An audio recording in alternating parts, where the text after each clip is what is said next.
Before we begin, if this story speaks to your heart, please like, subscribe, and leave a comment with the city or country you're watching from and your current local time. Only if this story truly resonates with you. My name is Robert H. Miller. I'm 68 years old, and what happened this night changed everything in my family.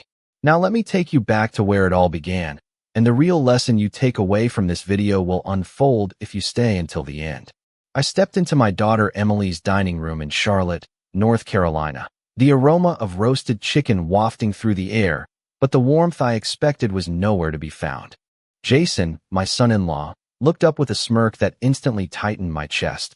"Grandpa's here to eat off his old plate, huh?" I forced a polite smile, setting down my coat. "Good evening, Jason. I hope your day went well." He leaned back in his chair, arms crossed, eyes scanning me like I was a curiosity on display. "Oh, it was fine. Just wondering if you remembered how dinner works these days."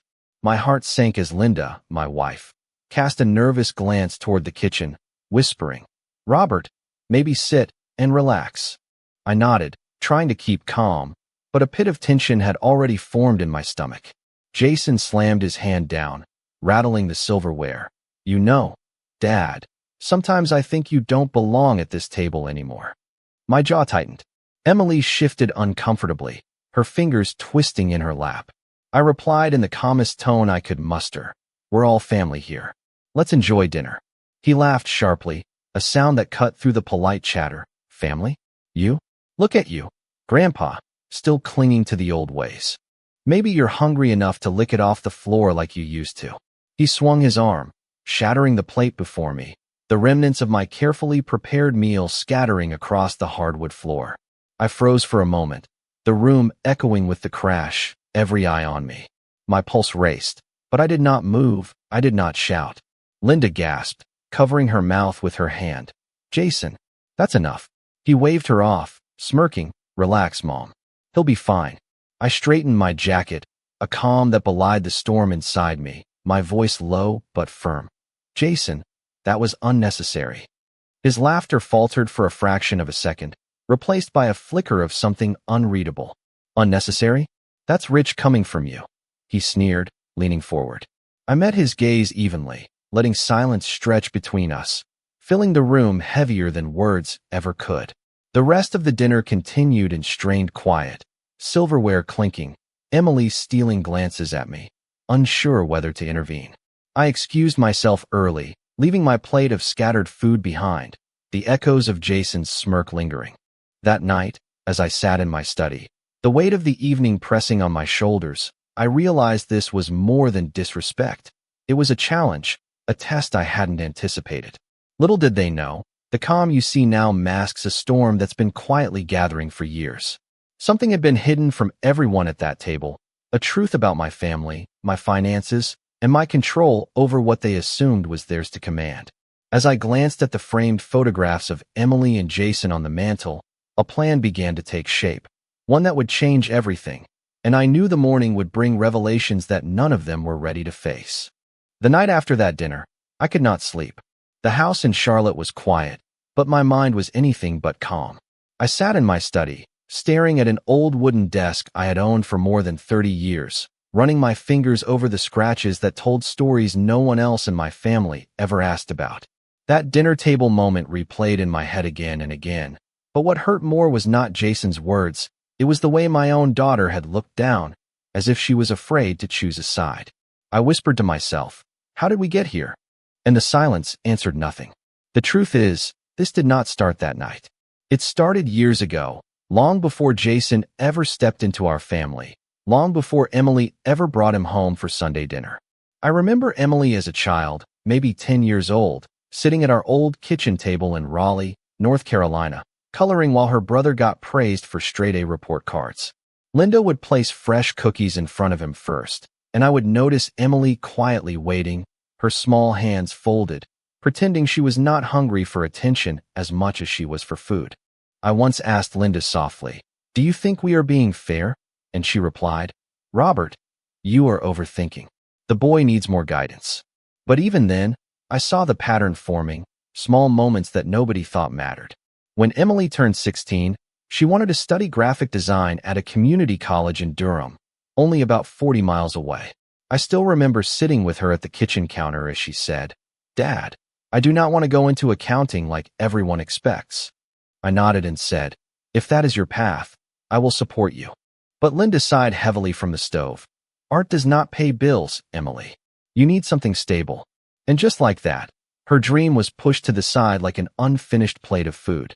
Years passed, and Emily learned to speak less at home. Jason entered her life much later, confident, loud, always certain that his opinion mattered most in every room he walked into. The first time I met him, he shook my hand too firmly and said, "So you are the retired guy who used to handle numbers? Times have changed, sir."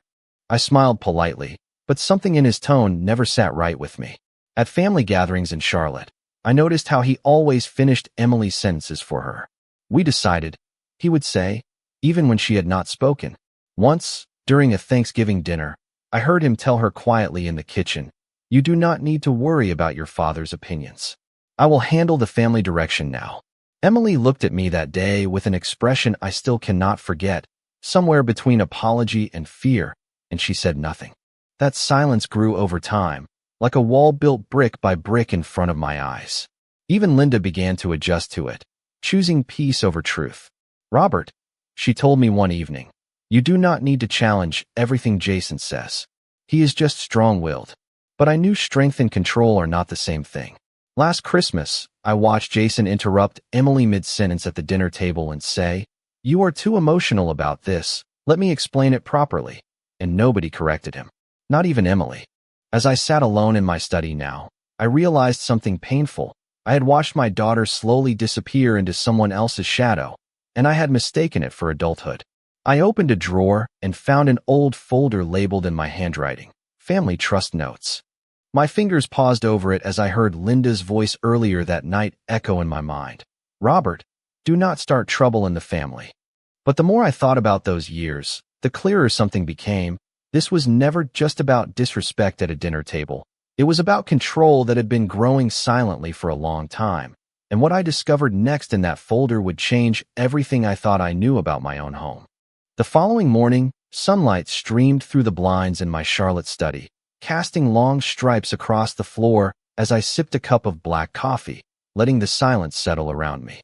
I had spent the night reviewing documents and letters tucked away for years, agreements that no one in my family had ever questioned, trust notes, property details, minor financial decisions that, if activated correctly, could shift the balance in our household.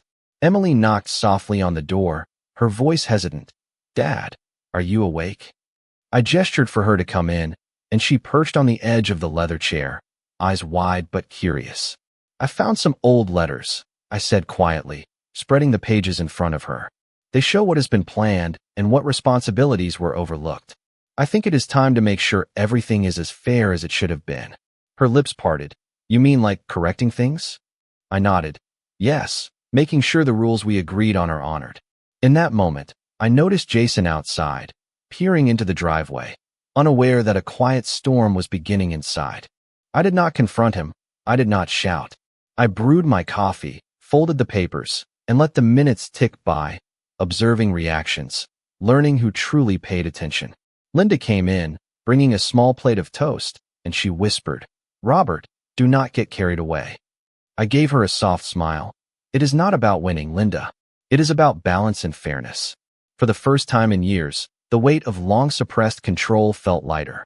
Emily leaned closer, eyes glistening. "Dad, I have always felt." Pushed aside. I did not know how to speak up. I reached for her hand. It is never too late to be heard. The phone rang, a soft chime cutting through the morning stillness. It was my attorney, confirming a few details on the activation of certain clauses and account permissions that had long sat dormant. Each word felt deliberate, a step closer to restoring order quietly but firmly. I glanced out the window and saw Jason pacing in the yard, his energy brash but directionless, unaware that the tide had begun to turn. I called Emily's attention to small details in the letters, explaining how each clause could ensure fairness, giving her a sense of understanding and empowerment that had been missing for years. Linda observed silently, her worry tempered by cautious optimism, as if sensing that control was being reclaimed in a gentle, precise manner rather than through confrontation. Hours passed with careful discussion, planning, and clarity, and by midday, a subtle shift had taken place in the atmosphere of the household. The family, though unaware, was beginning to feel the first ripple of change that would soon challenge assumptions and authority. As I folded the last set of documents, stacking them neatly in a folder labeled clearly with Emily's name, I felt a quiet satisfaction, the calm after the first stirrings of a significant shift. Emily looked at me with a mixture of hope and apprehension. "Dad, this is more than I imagined." I nodded, feeling the weight of responsibility balanced with the satisfaction of a small but crucial victory. Outside, the day continued. Jason remained oblivious, but I sensed the moment approaching when the first questions would be asked and the first reactions would reveal who truly understood what was unfolding. I sipped my coffee, letting the quiet tension fill the room, knowing that soon, events that had been dormant for years would start moving, and the next chapter of our family story was about to begin. By late afternoon, the atmosphere inside the house in Charlotte had shifted in a way that was almost invisible at first, like a slow change in air pressure before a storm. I sat in my study reviewing the same documents I had organized earlier, but now I began noticing something troubling in the messages that started arriving on my phone. Emily walked in quietly, her face tense. "Dad, Jason asked what you were doing this morning. I told him you were just going through old papers." I looked up, studying her expression. "And what did he say?" She hesitated before answering. "He said you might be confused, that maybe you are revisiting things that do not need to be touched." I leaned back in my chair, absorbing the words without reaction, but inside I recognized the pattern immediately. It was not direct confrontation anymore. It was narrative control. Within an hour, Linda entered the room with a more serious expression than usual, placing her hands together as if choosing each word carefully. "Robert," Jason spoke with me. "He is concerned that you are planning something that could disrupt the family balance." I closed the folder slowly. "Did he explain what exactly I am planning?" She shook her head. "He said you have been going through financial documents and involving Emily in matters she should not be burdened with." I felt a quiet tightening in my chest, not from fear, but from recognition of how quickly perception could be shaped when only one voice is louder. Later that evening, Jason arrived home earlier than usual, walking into the kitchen as if he already owned the conversation. "We need to talk," he said, placing his keys on the counter without looking at me. I replied calmly, "We can talk." He sat down across from me, folding his arms. "Emily told me you have been confusing her with paperwork. I think it is better if I help manage whatever concerns you have before it becomes stressful for everyone." Emily immediately responded, "That is not what I said." Jason turned slightly toward her, his tone controlled but firm. "I am just trying to make sure your father is not overwhelmed." The way he framed the words made them sound reasonable, even protective, and I could see how easily they settled into the room like truth. Linda nodded faintly. "Maybe we should all slow down a bit." That was the moment I understood how the story was being rewritten in real time, not with lies that sounded false, but with interpretations that sounded responsible. I looked at Jason directly, my voice steady. "I am not confused, and I am not overwhelmed." He smiled slightly, as if humoring me. "Of course, I understand, sir." That phrase alone carried more weight than the words themselves. It placed me gently into a category I had not chosen. Emily stood up, her voice shaking slightly. "Jason, you are twisting everything." He responded without raising his voice. "Emily, you are emotional right now. Let us not turn this into something it is not." And just like that, her objection lost strength in the room. I could see it happening, not as a sudden explosion, but as a gradual collapse of trust around me. By nightfall, I noticed messages between family members shifting tone, conversations I was no longer included in, decisions being discussed without my input. The most painful moment came when I overheard Linda say quietly in the hallway, "Maybe Robert should step back for a while until things settle." I remained still in the study, hearing those words pass through the door like something final had already been decided without me. For a long moment, I did not move. I simply stared at the folder in front of me, feeling the structure I had carefully understood begin to tilt in silence. Outside, Jason's voice echoed faintly in conversation with Emily, confident, assured, shaping a version of events I no longer recognized. And in that quiet collapse of trust, I realized something had already been set into motion that none of them were prepared to reverse. The next morning, I woke with a sense of determination that felt fragile yet necessary, the sunlight hitting the hardwood floors of my Charlotte home, casting long lines across the study, as if to mark the passage of decisions yet to be made. I picked up my phone and dialed my attorney first, explaining calmly, "I need confirmation that all clauses regarding family accounts and trust provisions are enforceable immediately." The voice on the other end was reassuring. "Mr. Miller, everything is ready, but you must act carefully. Timing is essential."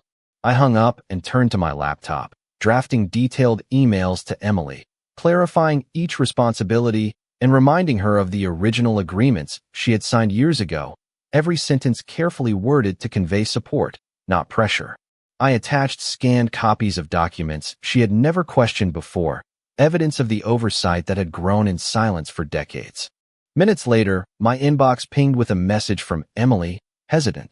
"Dad, I received your email. I do not know what to say. Jason already told me how to handle this." I typed a measured reply. "Emily, I am not asking you to handle anything without your understanding. Read through the documents carefully.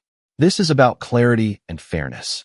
She did not respond further, leaving a quiet space between the digital messages that grew heavier with each passing hour.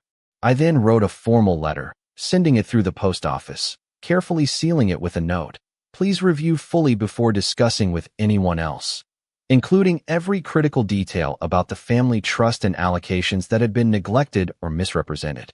I waited, expecting acknowledgement, a question, some sign that the truth had reached its mark. By mid-afternoon, I had called multiple times, leaving clear voicemail messages. "Emily, this is important. Let us discuss before any decisions are taken by others." Each call was met with polite excuses, misdirection, or no response at all. The weight of silence began to press against my chest, an invisible force that made the walls of the study feel smaller, tighter.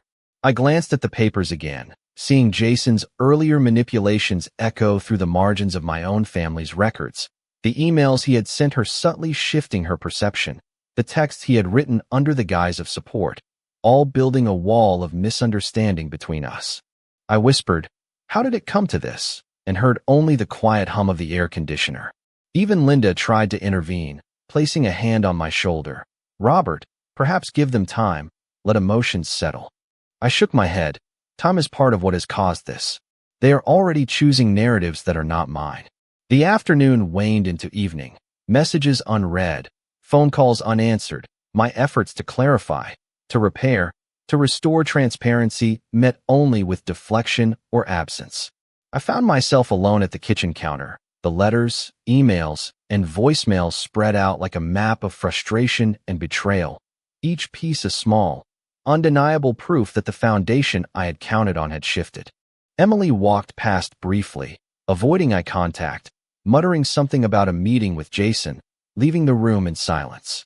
The emotional isolation was complete, the house filled with the echoes of my attempts to connect and be heard, and I sat in that quiet, feeling the weight of being unseen, unacknowledged, and increasingly distant from those I had tried to guide and protect, knowing that the next steps required a patience I had never needed before, and yet the tension suggested that the tipping point was near, the moment when silence could no longer hold, and the consequences of control and betrayal would become impossible to ignore. That evening, the house felt emptier than it ever had, the silence stretching long across the walls of my Charlotte home as I sank into the armchair by the window, staring at the street where the faint glow of lamps flickered in neighboring homes. I held a cup of tea, lukewarm now, unmoved by its warmth, feeling a loss deeper than any frustration with documents or miscommunications. It was the kind of solitude that pressed against your chest and made every familiar sound, every creak of the floorboard, echo with absence. Emily had retreated to her room hours before, leaving the house in a quiet tension, and Linda sat in the kitchen, her hands clasped, not speaking, the air heavy with unspoken worries. I whispered into the room, "Are you all right, Linda?" She glanced up briefly, her eyes reflecting both concern and helplessness. "I am fine, Robert. I just do not know what to do anymore. The weight of the family's drift from me became palpable in that moment. Each unanswered email, each ignored call, each deflected conversation like a small erosion of trust one could not stop. I picked up the phone to call Emily again, but it rang only to voicemail. "Emily, please," I said quietly. "I am only trying to make things right." No reply. My heart tightened further as I realized how deep the wedge had grown, not through direct confrontation, but through absence, manipulation, and the belief she had been persuaded to adopt. Memories from decades ago came flooding back, the times when guidance, care, and attention had been quietly denied, the small gestures overlooked, the moments when my voice had mattered less than it should have. I remembered sitting beside Emily in Raleigh, explaining to her the importance of honesty and transparency, and yet watching as small misunderstandings and the influence of others had shaped her decisions over the years. I leaned back, closing my eyes, feeling the echo of each lost opportunity, the subtle betrayals compounded over time. Linda entered silently, placing a hand on my shoulder. "Robert, maybe they will come around tomorrow," she said softly. I nodded, though inside I recognized that hope alone could not restore what had been lost. Only awareness and deliberate action could begin to rebuild. The evening stretched on, filled with quiet reflection, the ticking of the clock punctuating the heavy atmosphere. I reviewed every note, every document, and every correspondence again, aware of the solitude and the distance that had grown between us. There was a profound ache in realizing how quickly trust could fracture, how gently loyalty could slip away under subtle pressures, and yet within that awareness, a faint glimmer of clarity began to emerge. For the first time, I recognized that the low point, the isolation and emotional loss, was not only a measure of despair, but also a signpost for change. I could feel the moment coming when the family's narrative could be challenged, not through confrontation, but through precise, patient steps that might begin to restore balance. And as I sat in the quiet of my study, letting the shadows stretch long across the floor, I knew that even in the depth of loneliness, the first hints of recovery, the first stirrings of reclamation, were already forming just beyond the horizon. The morning after that long night of silence felt different, not because the house had changed, but because something inside me had quietly shifted into clarity. I woke before sunrise in my Charlotte home, the pale light stretching across the study floor, and instead of reaching for messages or explanations, I reached for structure. I opened my laptop, not to defend myself, but to rebuild what had been ignored for too long. My attorney's email was already waiting, confirming that the legal framework I had reviewed earlier was fully active and could be adjusted with precision. I replied simply, "Proceed with preparation, but no announcements yet." There was no urgency in my tone, only direction. Later that morning, Emily entered the kitchen cautiously, holding a mug of coffee, her voice softer than before. "Dad, are you working again today?" I looked up from my notes. "Yes, I am organizing a few things that should have been clear a long time ago." She hesitated, then asked, "Is this going to make everything worse?" I paused, studying her face, and replied calmly, "It is going to make everything clear." She did not respond immediately, but she stayed in the room longer than she had in days, as if sensing that something stable was beginning to form again. I spent the next hours reaching out to former colleagues and advisors, people who had known me long before the current tension entered my home. One of them, Michael, a retired financial consultant from Raleigh, answered my call. "Robert, it has been years. What brings you back into this world?" I replied, "I am not coming back into it. I am correcting something within it." He laughed softly. "That sounds like you." By midday, I had begun restructuring my personal accounts and revisiting dormant agreements, not with emotion, but with precision, each step carefully documented and verified. There was no confrontation, no announcement, only quiet movement. Linda watched from the doorway at one point, folding laundry slowly, and she asked, "Do you think this will bring peace back?" I answered without looking up, "Peace does not come from silence. It comes from understanding." She nodded but said nothing further. For the first time in days, I felt no need to explain myself to anyone inside the house. Even Emily's questions began to shift, less defensive, more curious. "Dad, what exactly are you trying to fix?" She asked later that evening while we sat at the dining table. I placed a folder gently in front of her. I am making sure nothing is misunderstood again, not by assumption, not by influence, only by fact. She opened it slowly, scanning the pages, and I could see the tension in her shoulders easing slightly as she read. Jason remained distant that day, occupied with his own routines, unaware that the structure he had taken for granted was no longer untouched. That evening, I took a long walk outside the house for the first time in days, the cool Charlotte air grounding my thoughts. I did not feel defeated anymore, nor did I feel the need to prove anything immediately. Instead, there was a steady recognition forming inside me that rebuilding was already in motion, not through force, but through consistency. When I returned home, I noticed Emily still at the table, carefully reviewing the documents I had given her, her expression no longer confused, but focused. She looked up and said quietly, "I think I understand more than I did yesterday." I nodded once. That is all I ever wanted. As I turned off the study light later that night, I realized something important had changed. I was no longer reacting to what had been taken from me. I was actively shaping what would come next, and even though the path ahead was still unfolding, for the first time, it felt like progress had a direction worth following. By mid-morning, I found myself stepping into the conference room at the firm I had helped establish decades ago, the sunlight reflecting off the polished oak table and the brass nameplate that read Robert H. Miller, Senior Advisor. My suit was pressed and conservative, the lapel pin glinting subtly, a symbol of the position I had earned and maintained through years of dedication and precision. As I set down my leather briefcase, colleagues began filing in, acknowledging me with nods and polite greetings. "Good morning, Mr. Miller," said Thomas, a junior consultant, carrying a stack of client files. "I have the quarterly summaries ready for review." I offered a measured smile. "Thank you, Thomas. Let us go through them together. Accuracy is key today." My voice carried a quiet authority, the kind that drew attention not through volume, but presence, and I could feel the shift in the room as the team aligned with my guidance. Linda had called earlier to remind me about lunch, but I had told her, "I need to finish this review. It sets the tone for the week." Emily had agreed to assist with some of the paperwork, her focus renewed, and she whispered, "Dad, I see how much they respect you here. It is different from home, but it feels right." I nodded slightly, glancing at her with a hint of pride. It always begins with doing what you know is right, not what others expect you to do. By mid-afternoon, I was presenting the projections to the board of directors via video call, the light catching the edge of my tie and the polished wood of my office desk.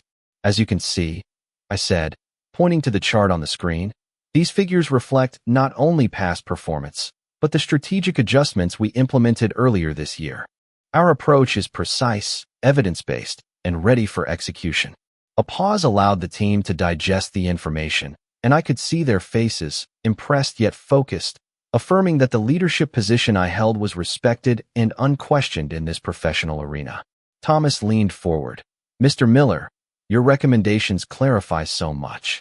The team will follow these instructions without hesitation." I acknowledged him with a simple nod, feeling a surge of validation that came from competence recognized, not demanded. Later, Emily called from home. "Dad, I was looking through the files you sent last night. Your organization and foresight are impressive. I am beginning to understand why everyone listens to you." I responded softly. "It is not about being listened to, Emily. It is about clarity and consistency. People respond to direction they can trust." As the day drew to a close, I straightened the papers on my desk, glanced at the office clock, and realized the calm authority I had cultivated in my professional life had become a source of internal strength. For the first time in weeks, I felt the synergy between my skills, experience, and recognition, a quiet but powerful affirmation that my position, both literal and symbolic, was secure. Leaving the office, the late afternoon sun casting a golden hue over the streets of Charlotte, I could feel the momentum of progress translating from the professional world back into the personal, a thread connecting past challenges to present capability. It was in that awareness that I understood the trajectory I had begun to reclaim, and as I walked toward the car, I could sense the returning energy that would soon influence every facet of my life, bridging the gap between the lessons of yesterday and the certainty of what the current day held in store. The return to the present moment did not feel like a continuation of the past, but rather like stepping into a room where the air itself had changed. I arrived at the Charlotte family legal and financial office just after 9 in the morning, the building standing tall with its reflective glass exterior, the kind of place where decisions were made quietly but carried permanent weight. Inside, the atmosphere was controlled, almost sterile, the sound of footsteps muted against polished stone floors. I adjusted my suit jacket as I walked toward the private conference room, my senior advisor identification badge resting against my chest, steady and visible, a reminder of the position I now held within this environment of authority and structure. My attorney, Daniel Whitmore, stood waiting near the table, his expression calm but focused. "Mr. Miller," he said, lowering his voice, "everything is prepared for today's review. Once you confirm, the adjustments will become effective immediately under the existing provisions." I nodded slowly. "Good. Then there will be no ambiguity left." Across the table sat a legal representative from the family office, flipping through documents with deliberate caution. "We should note," he said carefully, "that once this is executed, access permissions and financial oversight will shift significantly." I replied without hesitation, "That is precisely the intention." A brief silence followed, the kind that carried more meaning than words. I could feel the weight of decisions converging into a single point of no return. My phone vibrated once in my pocket. A message from Emily. "Dad, Jason wants to come with me to the meeting. He says it will help clarify everything." I stared at the screen for a moment longer than necessary, then replied, "Let him come." Not because I needed him there, but because clarity often reveals itself most completely when all voices are present. Within 20 minutes, I arrived at the designated meeting room inside the same building, where family-related financial matters were scheduled to be discussed under formal oversight. The space was quieter than expected, long table in the center, water glasses untouched, folders neatly arranged at each seat. Emily was already there, sitting slightly forward, her hands folded tightly. Jason stood beside her, confident posture, scanning the room with a sense of familiarity that suggested he believed he still understood the structure of control here. When he saw me enter, he offered a brief nod. "Good morning," he said, tone measured. I responded evenly, "Good morning." Nothing more. Linda arrived shortly after, slower in movement, her eyes shifting between each of us, as if sensing that something irreversible was approaching. She took her seat without speaking. Daniel placed a final folder in front of me and whispered, "Once you begin, there is no reversal without full review."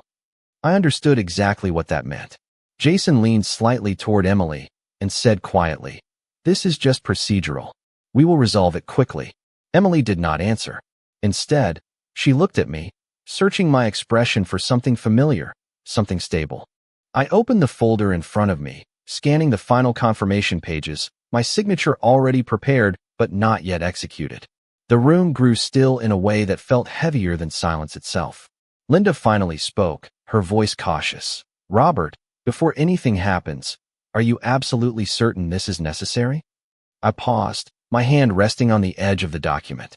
Jason straightened slightly, watching closely now, the earlier confidence in his posture beginning to tighten at the edges. Emily whispered, "Dad," but did not continue. The attorney across from me glanced at his watch, then at me, waiting for the final confirmation.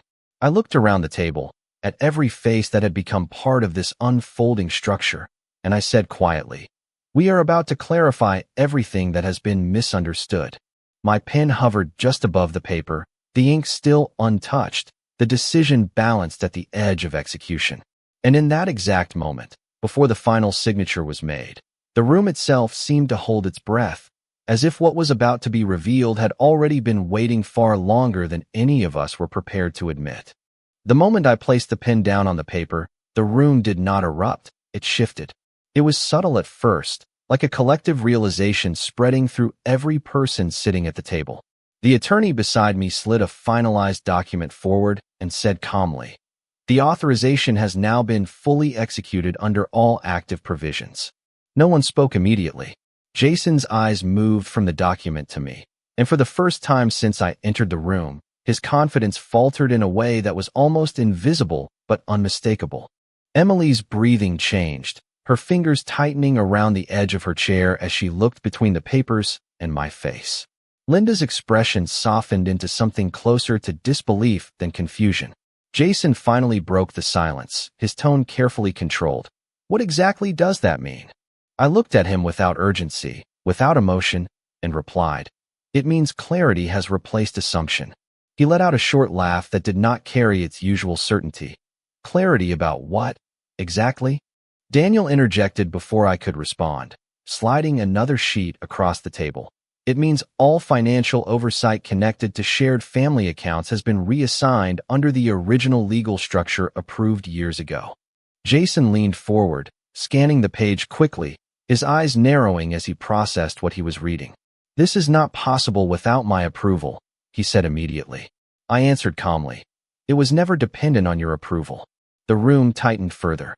Emily whispered, almost to herself, "Dad, when did you arrange all of this?" I turned slightly toward her, my voice steady, long before anyone decided to stop paying attention to the details. Jason's chair scraped slightly as he shifted, his posture losing its earlier dominance. "You are changing things behind our backs." I met his gaze directly. "No, I restored what was already documented and agreed upon. The difference is awareness." Linda's hand rose to her mouth, her voice fragile. "Robert, I do not understand how this happened without us knowing." I replied without raising my voice, because understanding requires attention, not assumption. The silence that followed was no longer uncertain. It was heavy with realization.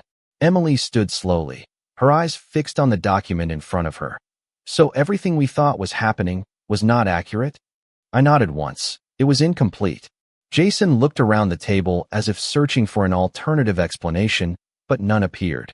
His voice lowered. "So what happens now?" I leaned back slightly in my chair, my tone even. "Now, everything operates under the structure that was always intended." The attorney closed his folder with a soft click and said, "All parties have been notified according to procedure. The transition is active." For a moment, no one moved. Then Emily slowly sat back down, her expression no longer confused but deeply aware. "I think I am starting to see everything differently," she said quietly. Linda exhaled, as if carrying something heavy for years and finally setting it down. Jason remained silent now, staring at the table, the earlier confidence fully replaced by stillness. I looked at each of them without satisfaction or triumph, only recognition of what had become clear. The room no longer belonged to confusion or influence, it belonged to fact. And as the final page was collected and placed into the official file, the shift was complete in a way none of them could undo, leaving a silence that carried more weight than any reaction that could have followed. After the documents were finalized and the room had absorbed the shift in authority, I noticed subtle movements among the family that spoke volumes more than words could. Emily, still holding the folder, looked at me with a mix of awe and hesitation. "Dad, I had no idea how much was structured this way all along." I nodded calmly. "The framework has always existed. It was only a matter of attention and enforcement." Jason's hands rested on the table, fingers tapping lightly, an almost nervous rhythm. "So all of this, everything, is binding now?" I met his eyes steadily. "Yes, and it has been binding all along. What has changed is awareness and acknowledgement." Linda's voice was soft but clear. "Robert, I did not realize how much you managed behind the scenes." I offered her a small, measured smile. "I have always managed responsibly. My role has been consistency, not visibility." Emily took a breath, glancing between Jason and me. "I think I understand why things felt so confusing before."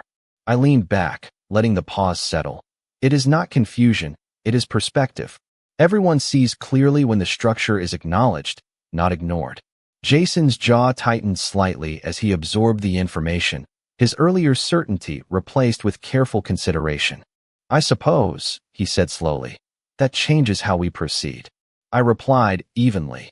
"It changes nothing that is properly documented, but it does clarify boundaries and responsibilities. That is the only adjustment required." The attorney watched quietly, noting each reaction, but the room had entered a state of calm tension, the kind that follows revelation and precedes new patterns of behavior. I continued. "From this point forward, every decision, every access, every communication regarding shared accounts or resources must be conducted within these established frameworks. Deviations cannot be tolerated. Emily nodded, her expression thoughtful. I understand, Dad. I think this is fair. Linda exhaled softly. It is fair, yes. But it is still a lot to take in. I met her gaze. It is a lot precisely because it is real. Clarity is rarely comfortable, but it is necessary. Jason's tone was quieter now, careful. So we follow these rules. And that is final? I did not smile. I did not lean forward. I simply said, final does not mean inflexible. It means respected. Every action has a consequence if ignored, but within these lines, freedom is preserved for those who act responsibly. Emily sat back, her hands folded over the folder, her face showing comprehension but also relief. Linda's shoulders relaxed slightly, though a shadow of worry remained in her eyes. I see now. It is structured, and it makes sense. I nodded once, the authority not needing to be loud, the power not needing to be demonstrated through force, but rather through calm precision. The room remained quiet for a few more moments, each person processing the weight of what had been revealed.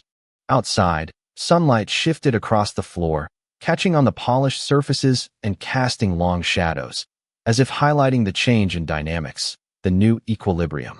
I stood, moving to gather my papers. We proceed with clarity now, and all interactions will reflect this understanding. Jason looked up, nodding faintly, the earlier ease of dominance gone, replaced with cautious respect. Emily said softly, Dad, thank you for making this clear. I replied without overt warmth. Clarity is the first step. The rest will follow in time. As we prepared to leave the room, the air still carried tension, and I could feel that while some understanding had been established, the emotional balance was not yet complete.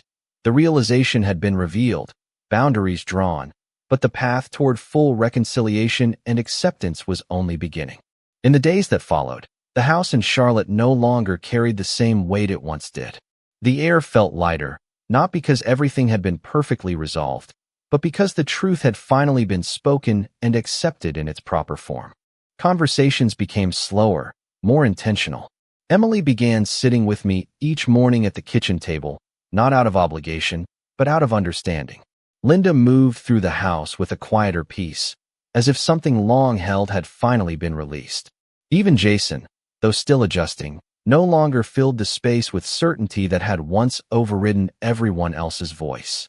Instead, there was hesitation, reflection, and a growing awareness that presence alone does not define authority, responsibility does. One evening, as the sun lowered over Charlotte and cast warm light across the living room floor, Emily sat beside me and said softly, I never realized how much I was influenced without noticing it. I looked at her, not with judgment, but with calm acceptance. Most people do not see it until silence becomes uncomfortable enough to listen differently. She nodded, her eyes distant but clearer than before. Linda joined us later, placing a small bowl of fruit on the table, her voice gentle. It feels different now. Not perfect, but different. I replied, peace is rarely perfect. It is built, not found. In that moment, I understood that the greatest change was not in documents or decisions, but in awareness itself. What had once been tension had slowly transformed into structure, and what had been confusion had become understanding. I often thought back to the years where small assumptions grew unchecked, where silence allowed distortion to feel like truth, and I realized how easily people can drift away from clarity when they stop asking questions. One afternoon, Jason approached me quietly in the hallway. There was no confrontation in his voice, only a measured honesty I had not heard before.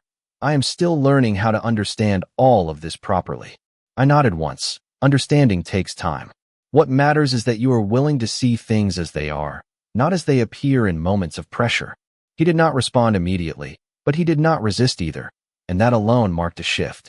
As I stood by the window later that evening, watching the familiar streets of Charlotte settle into dusk, I reflected on how much of life is shaped not by events themselves, but by how truth is allowed to emerge within them.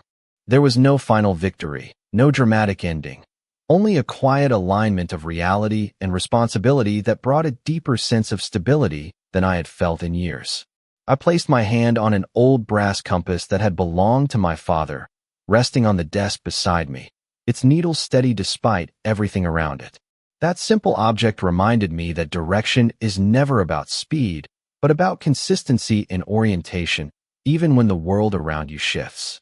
If there is one truth I have learned through all of this, it is that your value is not defined by how others interpret your silence, your presence, or your decisions, but by whether you remain anchored to what is honest within you. And if you are someone listening to this, carrying your own quiet weight, wondering whether things will ever become clear again, I want you to know that clarity often begins the moment you stop abandoning yourself for the comfort of others. You are not late. You are not lost. You are simply in the part of your story where awareness is beginning to rise. Thank you for spending this time with me. If this story reached something inside you, I am grateful for your presence here. My name is Robert H. Miller.